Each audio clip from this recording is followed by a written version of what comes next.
Hello foodies, welcome to Vismai food. ఇవాల్టి special restaurant style mushroom methi chaman recipe. Regular methi chaman మీ అందరికీ ఎంతో నచ్చేసింది కదా. మీకే కాదండి, చాలా మంది రెస్టారెంట్ ఓనర్స్ కూడా నచ్చేసింది. రీసెంట్గా నేను మా ఊరు వెళ్తే అక్కడ రెస్టారెంట్ ఓనర్ నన్ను కలిసి విస్ మై ఫుడ్ రెసిపీస్ అన్నీ మేము ఫాలో అవుతామండి మా రెస్టారెంట్లో అని చెప్పారు. ఎస్పెషల్లీ మేథీ చెమన్ మా కస్టమర్స్ ఫేవరెట్ అండి అని తెగ పొగిడేశారు. ఇక్కడ మీరు కామెంట్స్లో పొగిడేశారు. అలాగే ఈ మష్రూమ్ మేథీ చెమన్ కూడా ఓ సూపర్ హిట్ రెసిపీ అండి. ష్యూర్గా మీకు నచ్చుతుంది. Let's start. ముందుగా నీళ్ళని మరిగించండి. మరిగే నీళ్ళలో 200 గ్రాముల మష్రూమ్స్ని ఇలా 2 సగాలుగా కోసుకున్నవి వేసుకోండి. ఇందులోనే కాసింత పసుపు వేసి 3 నుంచి 4 నిమిషాల పాటు హై ఫ్లేమ్ మీద ఉడికించండి. చాలు, అంతకంటే అవసరం లేదు. ఈ 3-4 నిమిషాల్లో మనకి మష్రూమ్స్ 60 to 70% ఉడికిపోతాయి. ఎంత ఉడికితే అంత చాలండి. ఈ క్వాంటిటీకి 3-4 నిమిషాల్లో దింపేసేయండి. దింపేసిన వెంటనే తీసి చల్లని నీళ్లలో వేసి పక్కనుంచండి. ఇప్పుడు కర్రీ కోసం 6 నుంచి 7 టేబుల్ స్పూన్ల నూనె వేడి చేసుకోండి. ఈ మాత్రం నూనె అవసరం పడుతుంది రెస్టారెంట్ స్టైల్ అంటే. ఇష్టం లేని వారు తగ్గించుకోండి. అందులో 3 టేబుల్ స్పూన్ల జీడిపప్పు వేసి ఎర్రగా వేపి తీసి పక్కన ఉంచండి.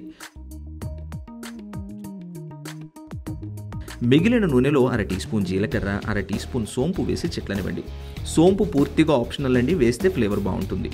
చిట్లిన సోంపు జీలకర్రలో 1/2 కప్పు సన్నని ఉల్లిపాయ తరుగు వేసి లేత బంగారు రంగు వచ్చేంత వరకు వేపుకోవాలి. ఉల్లిపాయ వేగేటప్పుడే 2 పచ్చిమిర్చి సన్నని తరుగు కూడా వేసి ఉల్లిని కాస్త రంగు మారనివ్వండి. ఉల్లి రంగు మారుతున్నప్పుడు 1 టీ స్పూన్ అల్లం వెల్లుల్లి ముద్ద వేసి వేపండి. అల్లం వెల్లుల్లి ముద్ద వేగేలోగా ఉల్లి రంగు మారిపోతుంది పర్ఫెక్ట్గా. చూడండి, ఇలా ఎర్రబడాలి ఖచ్చితంగా. ఇలా ఎర్రబడిన ఉల్లిలో 1/2 కప్పు సన్నని టొమాటో తరుగు వేసి టొమాటో గుజ్జుగా అయ్యేంత వరకు వేపండి. టొమాటో పూర్తిగా మగ్గి గుజ్జుగా అయ్యి నూనె పైకి తేలుతుంది.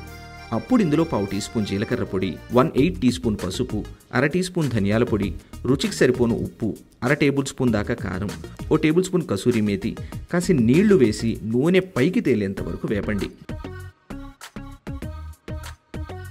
మసాలాల్లో నుంచి నూనె పైకి తేలాక 1.5 కప్పుల సన్నని మెంతికూర ఆకు తరుగు వేసి నూనె పైకి తేలేంత వరకు ఖచ్చితంగా వేపి తీరాలి. ఇది థంబ్ రూల్. లేదంటే చేదు తగ్గదు, మీరు తినలేరు. ఓపిగ్గా ఎర్రగా వేగాలండి మెంతికూర. చూడండి, ఎర్రగా వేగితే పసరు వాసన పోయి ఇలా ఉంటుంది. ఇప్పుడు ఇందులో 3 టేబుల్ స్పూన్లు నానబెట్టుకున్నటువంటి జీడిపప్పుల్ని మెత్తగా రుబ్బినటువంటి పేస్ట్ వేసుకోండి. జీడిపప్పు పేస్ట్ వేస్తే చాలా బాగుంటుంది. బట్ ఇదే వేయాలని లేదు, మీరు కర్బూజా వేసుకోవచ్చు, బాదం వాడుకోవచ్చు, ఏదైనా సరే. 3 టేబుల్ స్పూన్ల పప్పుని మెత్తగా గ్రైండ్ చేసినటువంటి పేస్ట్ వేసుకోండి. జీడిపప్పు ముద్ద వేగేలోగా 7-8 మష్రూమ్స్ని చిన్న పలుకులుగా తరిగి పక్కనుంచుకోండి.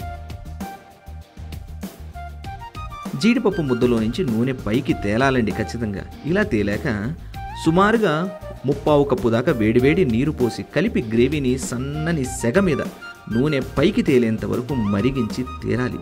అలా మరిగితేనే మసాలా దినుసుల్లోని సారం అంతా గ్రేవీలోకి దిగి గ్రేవీ చాలా రుచిగా తయారవుతుంది. చూడండి, ఇలా నూనె పైకి తేలింది కదా.